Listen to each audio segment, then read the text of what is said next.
ভয়ে রাহার অন্তর কাঁপছে, ছোট শরীরটা নড়ছে, গলা শুকিয়ে কাঠ হয়ে আসছে। ভিহান ভাই এর আগানো তলে হতভম্ব কিংবদন্তি বিমুখ রাহার এক পা করে পিছিয়ে যেতে লাগলো। সমস্ত চিন্তা তার দল পাকিয়ে যাচ্ছে। কি ভয়ঙ্কর ব্যাপার-স্যাপার! বিহান ভাই এভাবে এগিয়ে আসেন কেন? রাহা কথা জড়িয়ে যান। ক্ষীণ ধরে আসা গলা বলে, তবুও। আর আপনি? বিহান অযথা কথা বলে না কখনো। মেপে মেপে কম কথা বলা গম্ভীর লোক সে। শার্টের লাস্ট বাটনটায় এবার হাত রেখে আরেকটা পা এগিয়ে গেল সে। কি করছেন বিহান ভাই? আমি কেমন সেটা তোকে দেখাচ্ছি। আর আপনি শার্ট খুলছেন কেন? গাধা নাকি তুই? বললাম না দেখাচ্ছি। আর আপনি কি পাগল হয়ে গেছেন নাকি? আমার সামনে শার্ট খুলছেন, এ কেমন কাজ আপনার? ছি ছি! বিহান শেষ বোতামটা খুলে শার্টটা আরেকটুকু নামিয়ে নিল। কালারটা পেশিও বহুর কাছে এনে প্রস্তাব বুকটা উদাল করলো। এরপর ধমকে বলল, shut up ma'am, just look at me. ভীতু রাহা হাত ঠান্ডা হয়ে গেল। বিহান এর কি হলো হঠাৎ? এমন অদ্ভুত আচরণ করছে কেন? মাথায় কাজ করছে না। কি বলবে বলবে সব যেন গুলিয়ে খেয়ে নিচ্ছে। পেটুক রাহা, কি যেন বলছিলি? কোনো গানটা গাইছিলি? কি লাভ হবে না বল তো আবার? আপনি এত বেহায়া বিহান ভাই! ছি! লজ্জা শরম বোধহয় গোসলের সাথে ধুয়ে ফেলেছেন। তাতে তোর কি? তাকা এদিকে। এবার ভালো করে দেখে বল কোন দিক দিয়ে আমি উম কল্লাই। ভয়ের ভেতরটা কাঁপে রাহা। কথা ঠিক করে আসে না গলা দিয়ে। আমতা আমতা করে জানান, আমি কি আপনায় বলেছি নাকি? তো কাকে বলেছিস স্টুপিড? আর আমি তো গান গাইছিলাম। ওই গানটা কোন কেন গাইতে হলো তোর? সাবান সোডা আমি ছাড়া কে মাখাইছিলি? আশ্চর্য তো বিহান ভাই! ভাই, আমি এমনি এমনি গান গাইছিলাম। কেন? আমার ইচ্ছে হয়েছিল। ওটা আমাকে দেখে গিয়েছে। না, হ্যাঁ, একদম না। বিহান আরেক কদম এগিয়ে এলো। কুঞ্চিত ভ্রু কুঁচকে মাঝে একটা সুকৌশলে দুলিয়ে প্রশান্ত সুরে বলছিল, হাঁ, কিছু না। গানটা আমাকে দেখে গিয়েছিস তো? রাহা ভয়ে পিছিয়ে যায়। নির্বোধ নিস্তেজের মতো বিহান ভাইয়ের দিকে তাকিয়ে এবার উপরে নিচে মাথা নাড়িয়ে সম্মতি জানায়। পরক্ষণই মাথায় দুই পাশে নড়িয়ে দ্রুত বলে আবারও, না, একদম না। বিহান গম্ভীর শক্ত অভিমুখে এবার রাহার চিবুক চেপে ধরে। ধরালো সূক্ষ্ম কণ্ঠে বলে, এদিক তাকাও, ভালো করে দেখে বলো আমায় কল্লাই লাগে কিনা। কি আশ্চর্য! বিহান ভাইয়ের মাথামোটা কি আজ খারাপ হয়ে গিয়েছে নাকি? রাহা চোখ মুখ খিঁচকে নিয়েছে। মেয়েটাকে অস্তিত্ব জমে যেতে দেখে বাঁকা হাসে বিহান। তার কোমর পৌঁছাচিত আর আনন্দ হলো মানে। সে অবাক ও শক্ত গলায় ধমকে বলল, তাকা এখানে রাহা। থুতনি থেকে হাত না সরানোতেই উপান্তর না পেয়ে রাহা সত্যি তাকালো সামনের দিকে। লাজ শরম ভুলে ড্যাব ড্যাব করে তাকিয়ে রইল। বিহান ভাইয়ের খাসকাটা ওই ফুলো বুক দেখে শিউরে উঠল রাহানের শরীরে। তড়িতে ঝোঁকটে সবাঙ্গ কেঁপে উঠল। অদ্ভুতভাবে বুকের ভেতরে স্পন্দন হঠাৎ তীব্র আকার ধারণ করলো তার।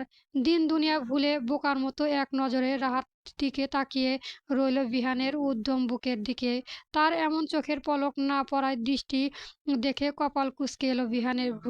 ভ্রুটি করে সে এবার নিজের উদাম বুকের দিকে তাকিয়ে আবারও চোখ দিল দিহানের উপরে। মেয়েটার নিঃশ্বাস আটকে বরফের মতো জমে দাঁড়িয়ে আছে। ভেতরে মাত্রামাত্রিক তীব্র ঝড়ের প্রবরটা সামনে উঠতে পারল না ওইটুকু রাহা। তাল যশ সামলাতে না পেরে ওইখানে জ্ঞান হারালো সে। নিস্তেজ শরীরটা নিয়ে ঢলে পড়ল নিচের দিকে। ফ্লোরে পড়ার আগেই বিহান এক হাত বাড়িয়ে চেপে ধরল রাহার ছোট শরীরটা। মুহূর্তে অচেতন রাহা সমস্ত ভাবটা ছেড়ে দিল বিহানের উপর। আচমকা ঘটনায় বিহানও খানিকটা আশ্চর্য হলো, সে সাথে কিছুটা বিরক্ত। কপাল কুঁচকে তার বুকের উপর ঢলে পড়া রাহার দিকে নজর দিল। ক্ষীণ স্বরে চিবিয়ে বলল, স্টুপিড মাথামোটা একটা। একটা লম্বা শ্বাস ছাড়ল বিহান। নিজের বুকের সাথে রাহার লেপ্টে আছে। ওর শরীর থেকে মিষ্টি একটা বাচ্চা বাচ্চা ঘ্রাণ আসছে। গাধা মাথাটা যে এখনো বেবি পাউডার মাখে। উদম বুকে রাহার গরম নিঃশ্বাস আসছে পড়ছে। বিহানের বুকে জলোচ্ছ্বাস বইতে শুরু করলো বুঝি। দাঁতে দাঁত চেপে নিজের অশান্ত মন করতে চাইলো। রাহার কাছেই ছিল তার মুখটা। ফিসফিস করে বলল সে, তুই আমার সেই অশান্তির নাম রাহা, যে অশান্তি সবাই সবাই ক্ষমতা আমি বিহান আরভিদের নয়। বিহানের শরীর মেজাজ গরম হতেই শুরু করলো। হাত মুষ্টিবদ্ধ করতে দাঁতে দাঁত চেপে বলল, তুই আমার বিরক্ত আরেক নাম মেয়ে, যে ক্ষণে ক্ষণে অশান্তি অসুস্থতা দিয়ে আমার বুক ছিন্ন ভিন্ন করে। ঢোক গিলল বিহান। গলায় অ্যাডামস আপস টা দারুণ ভঙ্গিমায় উঠানামা করলো। বিহান অনেকটাই বিরক্ত সুরে বলল, তোকে দেখলে আমার বড্ড বিরক্ত লাগে রে রাহা। সেই সময়টা আমি খুব অশান্তি আর অস্তিত্বয় ভুগি, খুব বেশি। আমার বিরক্ত আর অশান্তির কারণ তুই। আই হেট ইউ রাহা। অচৈতন্য রাহা বিহানের কোনো কথাই শুনতে পেল না। অবশ হাত পা নিয়ে মিশে রইল বিহানের বুকের উপর। মেয়েটাকে ওভাবে তাকে বুকে মিশিয়ে রেখেও আস্তে ধীরে নিজের শার্টের বোতাম গুলি আবারও লাগিয়ে নিল বিহান। এরপর রাহা ছোট তুলতুলে শরীরটাকে পাঁজর কোলে তুলে নিয়ে ছুটল তার রুমের দিকে। রাহা হয়েছে অনেক, তাই নিচে কেউ নেই। বিহান ধীরে পায়ে রাহার রুমে এগিয়ে গেল। রুমে ঢুকতেই হতাশ হলো সে। লম্বা করে গরম নিঃশ্বাস ফেলে ঝেড়ে ফেলছে। রুমটা পুরো এলোমেলো হয়ে আছে। রাহা সবসময়কার মতো অগোছালো। উল্টো দিকে সবকিছুই তার গোছানো, পরিষ্কার পরিচ্ছন্নতা ছাড়া কিছুই ভালো লাগে না। সব দিক দিয়েই রাহাত আর সে উল্টো পথে পাথিক। বিছানায় কিছু জামা কাপড়, টেবিল, বই ছড়িয়ে আছে। বিহানের একটু বিরক্ত লাগছে। চোখ মুখ কুঁচকে সে রাহার অচেতন শরীর বিছানায় রাখলো নরমভাবে। এরপর শটাং হয়ে দাঁড়িয়ে ট্রাউজারের দুই পকেটে হাত গুজে ঘাড় নুয়ে তাকালো রাহার মুখের দিকে। নিষ্পাপ এক বাচ্চার মতো আদুরে লাগছে রাহার মুখটা। বিহান ওর মুখের দিকে গম্ভীরভাবে তাকিয়ে বিড়বিড় করে বলে, তুই বড্ড আদুরে রাহা, তবু আমার অশান্তি আর অস্বস্তি কারণ। বিহান গম্ভীর তীক্ষ্ণভাবে তাকিয়ে রয়েছে রাহার মুখের প্রাণে। মেয়েটা সেলসনেস হয়ে গিয়েছে, অথচ তার জ্ঞান ফেরানোর বিন্দুমাত্র চেষ্টা করলো না বিহান। উল্টো খানিক ঝুঁকে রাহার কপাল থেকে ছোট ছোট চুল গুজিয়ে সরিয়ে দিল। তখনই নজর গেল মেয়েটার গলার কানে। ফর্সা শিমুল তুলার মতো তুলতুলে দুধের ধাওয়া গলাটা উন্মুক্ত হয়ে আছে। স্কার্ফ সরে গিয়ে গলায় অনেকটা নিচ পর্যন্ত দৃশ্যমান। বিহান তাকিয়ে থাকায় দুঃসাহস করলো না। ঘাড় ফিরিয়ে নিয়ে কপাল স্নাইড করতে করতে শুকনো ঢোক গিলল সে। পায়ে কাছে থাকা কলমটার হাত বাড়িয়ে দিয়ে ঢোক দিল রাহাকে। মনে মনে ভাবে, কেন লেভেনও গাধা হয়ে বডি থেকে অজ্ঞান হয়ে যেতে পারে। অতঃপর বাঁকা নজর বুলিয়ে ফিসফিস করল সে, মাথামোটা স্টুপিড কোথাকার, আমার বডি দেখেই সেন্সলেস হয়ে গেছিস ইডিয়েট। অথচ দাঁত বেরিয়ে বিহান থেমে গেল, অথচ বিরক্তি নিয়ে প্রস্তাব করলো রাহার রুম থেকে। নয়তো দেখা যাবে বিরক্তি মাত্রা এত বাড়ানো তার যে অচেতন। রাহাকে তুলে ঠেকিয়ে চর বসাতে ইচ্ছে করলো। সকালের মিষ্টি রোদ অশ্বরের সোনারি আভা ছড়িয়ে দিচ্ছে। পাখিদের কিচিরমিচির শব্দ বাড়ছে, সেই সাথে খান বাড়ির বাস্তবতা। তিনি গিন্নি আর বাড়ির কাজের লোক মিলে বাড়ির সকলের জন্য সকালের নাস্তা বানাচ্ছে।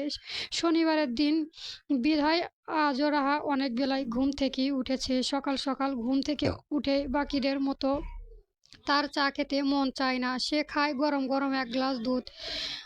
হরলিক্স কমপ্লেক্স রাহা খুব পছন্দ। যেখানে স্বামী রাফি 9 বছরের হয়েও ওদের এসব ভালো লাগে না, সেখানে রাহা প্রতিদিন হরলিক্স খায়। মাঝে মধ্যে পাউডার দুধ। বাচ্চাদের মতো চেটে চেটে খাওয়ার অভ্যাস আছে তার। ঘুম থেকে উঠে ফেলনা ফেলা চোখ আর এলোমেলো চুল নিয়ে রাহার হাতে এক গরম হরলিক্স নিয়ে বারান্দায় এলো। এই বারান্দাটা দিয়ে সকালে বাগানের স্নিগ্ধ কোমল দৃশ্য উপভোগ করা যায়। মগে এক চুমুক দিতে সে বাগানে তাকিয়ে থমকে যায়। চোখ দুটো মার্বেলের মতো বড় বড় করে তাকিয়ে থাকে ওইদিকে। বিহান ভাই আটসাট কালো একটা গেঞ্জি পরে ব্যায়াম করছে বাগানে। ওনার ফুলের চেঞ্জ আর পেশিবাহু দেখতে স্তব্ধ হয়ে গিয়েছে রাহা। বোকার মতো ভ্যান ভ্যান করে তাকিয়ে আছে সেই দিকে। ফর্সা হাতে নীল রং গুজি ফুলে কেঁপে উঠেছে। মারাত্মক লাগছে বিহান ভাইকে। এক ঘোরের মধ্যে রাহা যেন বিভোর হয়ে গিয়েছে। মনে পড়লো কাল রাতের সেই ভয়ঙ্কর পরিস্থিতির কথা। এতকাল থেকে বিহান ভাইয়ের দমর বুক থেকে ভেতরে সেই অনুভূতি সম্মান হয়ে যায়। কিছুক্ষণ পর নিজে সে ব্যাকুল মিষ্টি অনুভূতির মাঝে ডুবিয়ে থেকে হঠাৎ মাথা ঝাড়া দিয়ে উঠল। টের পেল তার গলা আর কান গরম হয়ে গিয়েছে, যেন ধোঁয়া বের হচ্ছে আশ্চর্য, নিজের গালে নিজেই মৃদু চাপ মারে রাহা। একা একাই বিড়বিড় করে বলে, ছি রাহা, বিহান ভাইয়ের দিকে কবে থেকে তুই দুষ্ট বুদ্ধি নজর দেওয়া শুরু করলি? রাহা বারবার চোখ পাপড়ি ঝাঁপিয়ে নিজেকে সামলে নেওয়ার চেষ্টা করে, তবুও তার বেহায়া চোখ জুড়ে ঘুরে ফিরে বাগানের দিকে যায়। বিহান ভাই তখন দুই হাত মাটিতে ঘাড়ের ঘাসের উপর ফেলে একে অপরের পুশ আপ দিচ্ছে। রাহার গলা শুকিয়ে আছে, সেই লোক কত বডি বানানো কি করে, তার চিন্তা বিষয়। ভেতরটা তার কোমল ছটফট করছে। কোনো রকম ঢোক গিলে নিজের সাথে এক প্রকার যুদ্ধ করে পিছনে ফিরে যায়, চোখ মুখ খিচে নিজেকে শ্বাস ফেলিয়ে নেয়। নজর দিতে হলো অন্যদের দিকে নজর দেয়। দেশে কি ছেলের অভাব আছে নাকি রে রাহা? দরকার পড়লে ফোনে ক্যারিয়াল ছেলেদের দিকে নজর দে, তবুও ওই খরাস বিহান ভাইয়ের দিকে কেন রে? রাহার ঢোক গিলল। নিজেকে কোনো মতে বুঝিয়ে বেহায়া রাহা আবারও ঘাড় ফিরে এক পলক দেখে নিজের বিহান ভাইকে। এরপর মাথা থেকে দুষ্ট ভাবনা ঝেড়ে দৌড় দিল একটা। রাহা বারান্দা ছাড়াতেই বিহান তীক্ষ্ণ নজরে তাকালো সেই দিকে, যেন বেশ কিছুক্ষণ ধরে বোকা রাহাকে সে পর্যবেক্ষণ করছিল ওর আড়ালেই। এবার যে যতই গম্ভীর, বিহান ঠোঁট নামিয়ে বলে উঠবে, স্টুপিড একটা। সকালে নাস্তার টেবিলে বিহান ফ্রেশ হয়ে এসে দেখলো বাকি সবাই আছে, শুধু রাহা ছাড়া। সবটা দেখে সে চুপচাপ বসলো, কপাল কুঁচকে খানিক তিক্ত সুরে জানতে চাইলো সবাই কি এসেছে। পাশ থেকে জিনাত বলল, সবাই উপস্থিত আছে ভাইয়া। তাহলে রাহা কোথায়? ক্যামেলি হাসি মুখে জবাব দিল, ও তো নিজের খাবার নিয়ে রুমে চলে গিয়েছে। বিহান ভাই মুহূর্তেই মুখটা কেমন লাল হয়ে গেল বিহানের। বজ্জাতটা নিজের রুমে খাওয়া কবে থেকে শিখলো আবার? বিহানের মেজাজটা এরপর খারাপ হলো কেন রকম করে। সে নাস্তাটুকু শেষ করে উঠে পড়ল। বিহান বিছানা শুয়ে শুয়ে কার্টুন দেখছিল ল্যাপটপে। 2 বছর আগে খুব অনুনয় করে হাত পায়ে ধরে বিহান ভাইকে দিয়ে আনিয়েছিল এটা। ল্যাপটপ পড়াশোনার বদলে কার্টুন আর মুভি দেখে বেশ মজা পায় সে। এমন সময় দরজায় টোকা পড়ল। কার্টুন দেখতে দেখতে রাহা গলা উচ্চ করলো, কে? আর কোনো শব্দ এলো না। পকেটে হাত গুঁজে স্বয়ং বিহান ভাই উপস্থিত হলো রুমে। আচমকাই নিজের ঘরে বিহান ভাইকে দেখতে থমথম খেয়ে গেল রাহা। ল্যাপটপ ফেলে দিয়ে দ্রুত উঠে দাঁড়ালো। পাগলের মতো এদিক ওদিক খুঁজে টেবিলের থেকে স্কার্ফটা গলায় তুলে নিল। 2 হাত নিয়ে চুল ঠিক করে ঢোক গিলতে গিলতে প্রশ্ন করলো, আপনি? বিহান উত্তর দিল না। পকেটে হাত গুঁজে ধোয়া মেরে দাঁড়িয়ে এতক্ষণ রাহা কর্মকাণ্ড দেখছিল। এবার সুচালো নজর বুলালো ঘরের উপর। কাল রাতে যেমন দেখে গিয়েছে ঠিক তেমনই আছে, উল্টো সকালে বোধহয় আরো এলোমেলো করেছে। অলস অগোছালো মেয়েটা। বিহান ভাইকে এভাবে গম্ভীর রাশভারী মুখে নিজের ঘর পর্যবেক্ষণ করতে দেখে ঘাবড়ে যায় রাহা। নিজের ঐতিহাসিক বোকা বোকা বোকা মন ভুলোনো হাসি হাসার চেষ্টা করে বলল, আসলে আম্মু এখানে রুমে আসেনি তো, তাই। রুমটা এমন বস্তির মতো করে রাখেছিস কেন? তুই কি যা যা যাবস? মুহূর্তে হাসি গায়ে হয়ে গেল রাহার। মাথা নিচু করে নিল সে। আমতা আমতা করে মন খারাপ সুরে বলল, আম্মু এসে গুছিয়ে দেবে। মেজমাকে কেন করতে হবে? তুই কি প্রতিবন্ধী? নিজের কাজ গুছিয়ে নিজে করতে পারিস না? প্রতিবন্ধী শব্দটা রাহাকে যেন আঘাত করলো। সামান্য এইটুকুর জন্য ও পাষাণ লোকটা তাকে প্রতিবন্ধী বলল? অভিমানী রাহা দু চোখ ছলছল করে উঠল। গাল ফুলিয়ে দিয়ে সে চোখ তুলে তাকালো বিহান ভাইয়ের দিকে। ক্লোজ কণ্ঠে আধো আধো ভাব শুনল, আপনি এভাবে বলতে পারলেন আমায় বিহান ভাই? রাহার এমন মুখ আর কণ্ঠ শুনে বিহান দাঁতে কেটে নিজের হাত মুখ মুষ্টিবদ্ধ করে নিল। অতঃপর চিবিয়ে জানতে চাইল, কিভাবে বলেছি তোকে? ওই যে প্রতিবন্ধী নিহান, আমি গোছগাছ করতে জানি না। আমার কাজগুলি আম্মু করে দেয়, তাই বলে আপনি আমায় প্রতিবন্ধী রাখবেন? আমার কাজ তো আম্মুই করে দেয়, আপনাকে তো আর বলি না আমার কাজগুলি করে দিতে।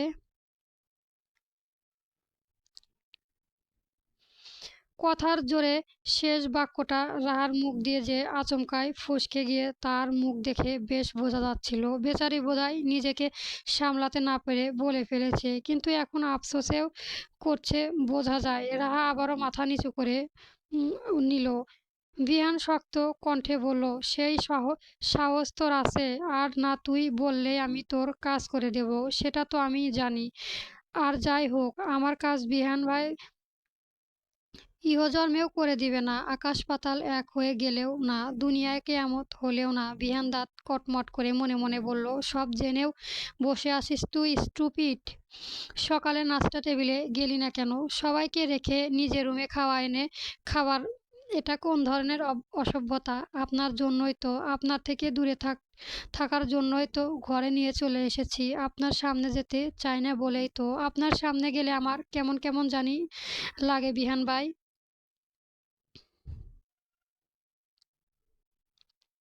কিরে, কি জিজ্ঞেস করলাম তোকে? ধমকে উঠে বিহান। রাহা নড়াচড়ে দাঁড়ালো। মনে কথাগুলি সাহস করে আর মুখে বলার হলো না। ও ও আসলে আমার ইচ্ছে হয়েছিল। তোর আজেবাজে ইচ্ছে লাগাম টান, নয়তো তোর লাগাম আমি এমনভাবে টানবো যে আর উঠতে দাঁড়াতেও চাইবি না। রাহা নীরবে মাথা নিচু করে ফোঁস করতে লাগলো। বিহান ভাইকে মনে মনে ইচ্ছে মতো বকছে মেয়েটা নিশ্চিত। ফাদার যেন ফার্দার যেন তোর এমন মনে হওয়ার কাজ করতে না দেখি। Got it. রাহার উপরে নিচে মাথা নাড়ালো বিহান। আগাগোড়া রাহাকে এক পলক বুঝে নিয়ে প্যান্টের পকেটে হাত বুঝিয়ে চলে যেতে লাগলো আবারও। রাহা কটমট করে মিনমিন সুরে বলল, লাগাম টানবে সাহস কত? যেন আমার লাগাম শয়তানের হাতে তুলে দেওয়া হবে। আচমকাই রাহার মুখ তুলিয়ে তাকিয়ে দেখে বিহান থেমে গিয়েছে। তাকে থামতে দেখে ঘাবড়ে গেল রাহা। ভয়ে ঢোক গিল সে। জারদের টা কি শুনে নিল নাকি? সে তো মনে মনে বলছে, ওই খরসাটা শুনবে কি করে? এখন কি হবে? বিহান প্যান্টের পকেটে হাত গুজে রেখেই খানিক ঘাড় ঘুরলো। ডান হাতটা উঠিয়ে তর্জনী আঙ্গুল উঁচু করে শাসিয়ে বলল রাহাকে, আর কখনো তোর এমন ফুল কপোস নিয়ে আমার সামনে আসবি না। আই রিপিট এগেইন, আসবি না। সে কখন থেকে রাহা কেঁদে কেটে অস্থির। বাড়ির বাবা চাচা নেই, দুজনেই বেরিয়েছে। পরিবারের ব্যবসা আছে তাদের। তিনি চারটা ইট ইটের ভাটা আছে, রড সিমেন্টের বড় ব্যবসা আছে, তাছাড়া ধানের মিল সহ বাজারের কয়েকটা সবজির বিশাল বড় আদর আছে। আবার এক এলাকার একটা কারখানা খোলার চেষ্টা করছে গত বছর থেকে। ব্যবসা বাণিজ্যের সব কাজ আমরাত খান আর সাদমাত খানই দেখাশোনা করে। সাথে থাকে জিদান খান। রায়হান খান যেহেতু এলাকার চেয়ারম্যান, তাই উনাকে দুই তিনটাই সামলাতে হয়। বাকি দুজন বাড়ি নেই, তিনি এখানে বের হয়নি। তাই রাহা বড় বাবাকে পেয়ে কোটাকুটি বিছা দিচ্ছে ছেলে নামে। বিহান ভাই তাকে খুব বকেছে, প্রতিবন্ধী বলেছে। বড় বাবাকে এ বিচার করতে হবে। সে কখন থেকে মেয়েটাকে বোঝাচ্ছে, ঠিক আছে বলবে, কিন্তু তার কান্নার নাম নেই। এখনই বলতে হবে বিহান ভাইকে। আর কাঁদে না মা। বিহান তো বাড়িতে খুব একা থাকে, তাই সবাইকে নিয়ে একসাথে বসে খাবার খাওয়া পছন্দ করে। তুমি খাবার ঘরে নিয়ে গিয়েছো বললে হয়তো একটু রেগে গিয়েছে মা। না বড় মা, তুমি এক্ষুনি বিচার করো, তোমার ছেলেকে বকা দাও। কি হয়েছে এখানে? কে কাকে বিচার করবে? হঠাৎ গুরুগম্ভীর কণ্ঠ শুনে চমকে যায় রাহা। হকচকিয়ে পুরো সান্ত্বনা হয়ে যায়। আতঙ্কিত নয়নে তাকিয়ে দেখে বুক টান টান করে দাঁড়িয়ে থাকা বিহান ভাইকে। সবসময় কার মতো সেই গম্ভীর ভাব। রাহা মুহূর্তে কান্না ভুলে যায়। এতক্ষণ রাহার খান এত বুঝ দিয়েও তাকে কান্না থামাতে পারল না। সে বিহানকে দেখা মাত্রই স্বাভাবিক হয়ে গেল। রাহা এহেন কাজে রায়হান খান হতভম্ব হয়ে যায়। বিষয়টা কি ঘটল তিনি বোঝার চেষ্টা করলেন। বিহান রসকহীন মুখ নিয়ে রাহার দিকে ভ্রু কুঁচকে তাকিয়ে আছে, যেন নিজের প্রশ্নের উত্তর চাইছে আবারও। রাহার ঢোক গিল। রায়হান খানের উদ্দেশ্যে বলল, বড় বাবা আমার কাজ আছে। ওই বড় মা তখন অনেকগুলো কাজ দিয়েছে আমায়, সেইগুলো করতে হবে। কত কাজ করতে হয় তুমি তো জানোই মা। আমি যাই। তুমি সাবধানে যেও কেমন? রাহার হঠাৎ পাল্টিবাজি রূপ দেখে রায়হান খান ড্যাব ড্যাব করে তাকিয়ে রইল। রাহা ভদ্র মেয়ের মতো বিহান ভাইয়ের পাশে কাটিয়ে সুর করে চলে গেল। ও যেতে রায়হান খান শব্দ করে হাসলেন। আমাদের রাহা একটু ছেলে মানুষই বাপ। ওকে তুমি বেশি শাসন করো না। বেশি শাসন করলে অল্পতেই হোক চলে যাবে বাবা। শাসন ভালো, কিন্তু অতিরিক্ত শাসন ভালো না। আমাদের বাড়ির ওই রাহাই অনেকটুকু বেশি ছেলে মানুষই করে, কিন্তু মেয়েটা একদম নিষ্পাপ বাচ্চার মতো। ওকে বেশি শাসন করলে নিতে বিপরীত হতে পারে বাবা। পরে দেখা যাবে অতিরিক্ত শাসনে বিগড়ে গিয়েছে। বিহান এবার আর জবাব দিলেন না, কিন্তু মনে মনে ঠিকই বলল, ওকে বিগড়ে যেতে দিতে তো। ও বিগড়ে যাওয়ার ধারের কাছে ও লাগাম আমি। বিহান আরভিদ খান খুব শক্ত হতেই টেনে ধরবো, এমনভাবে ধরবো যে উঠতে দাঁড়াতে ক্ষমতা না থাকা ওই ইডিয়েট। ও আপু, এবার বিহান ভাই তো আমাদের জন্যই কিছু কিছু আনলো না। রুমসি নিজের ল্যাপটপে বসে মুভি দেখছে, কিন্তু রাহা সেই কখন থেকে কানের কাছে ঘ্যান ঘ্যান করছে। সেই কিছুতেই শান্তভাবে মুভি দেখতে পারছে না রাহার জন্য। পাজিটা একটু পর পর একটা ওটা জিজ্ঞেস করছে শান্তিতে, মুভিটা পর্যন্ত দেখতে নিজেও দেখছে না, তাকেও দেখা দিচ্ছে না। ও আপু, বলো না আপু, বিহান ভাই এবারও আমাদের জন্য কিছু আনলো না কেন? আহারা, রাহা ভাইয়া কিছু আনলো না কেন সেটা আমি কি করে বলবো বলতো? বিহান ভাই তো প্রতিবার বাড়ি ফেরার সময় আমাদের জন্য এত এত এত গিফট আনে। প্রতিবার আনতে হবে এমন কোনো কথা আছে রে পাজি? তো আনতে হবে না, আমরা এতগুলো ভাই বোন আছি বাড়িতে। ১.৫ বছর পর লোকটা এলো, আমাদের জন্য কিছু আনবে না? এবার রশ্মি টু শব্দটি করল না। রাহা বড় আপুর উত্তরে অপেক্ষা করে আর ধৈর্য ধরতে না পেরে বলল আবারও, ও আপু, বলো না কি আনেনি?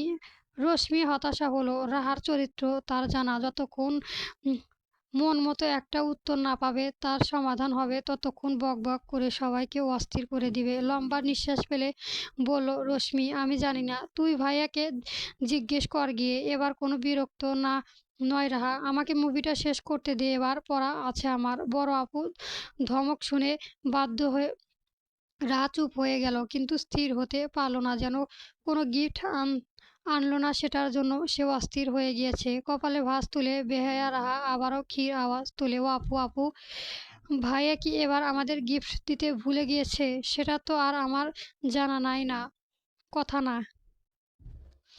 না, এমনও তো হতে পারে বিহান ভাই আমাদের সকলের জন্য গিফট এনেছে, কিন্তু কাল দিতে ভুলে গিয়েছে। হ্যাঁ, হতেই তো পারে বিহান ভাই নিশ্চয় ভুলে গিয়েছে।